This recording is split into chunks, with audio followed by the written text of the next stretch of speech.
So, what's up guys? Medyo hindi ako nag-upload kahapon. Medyo naging busy ako. Kaya, ngayong gabi, ngayon ko susubukan. Tapos, sakto, madilim ang background ko. Kaya hindi medyo kita yung ikot ng yoyo. Katulad yung sa una kong ginawa. Na unang unang upload ko pa lang ng video ng aking mga nakalipas. Kumpara sa maliwanag. Hindi masyado nakikita yung yoyo. Pero ngayon, kita na. At ang ituturo ko ngayon ay ang Trappist and his brother.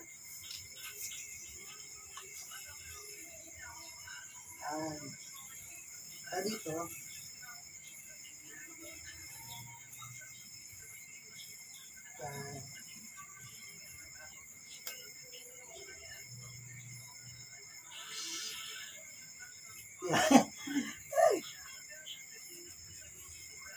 Medyo nasablay na kasi hindi na ako pag-practice. Trappist and his brother.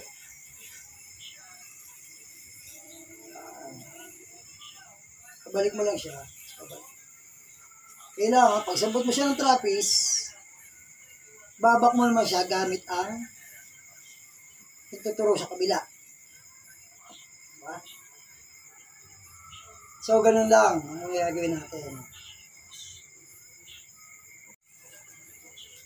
Ganito lang siya kadali. Basta't masanay ka na sa Trappist, mas madali siya. Kasi dito na lang tayo sa kabila. Kasi Trappist man ang gagamitin natin. Umpisa sa Trappist sa kabila, para hindi yata kita yun. Hindi kita, no? Kabila. Trappist yan. Tapos, babak mo lang siya. Ay, nasa mo. Iipitin mo siya ng palagitnaan mong walire. Para mas madali mo siyang mahuhuli sa kabila. Mas madali lang kasi ito. Sipitin mo siya, pabalik naman sa kabila. Diba? Dali lang siya.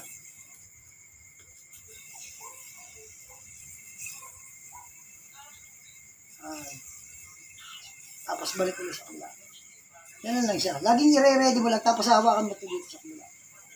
Kailangan mong hawakan ng yoyo. Pag sambot mo siya, itong kabila naman, hawakan mo siya. Kasi para hindi siya maghihadong dumikit sa kabilang side pag gumamit ka naman.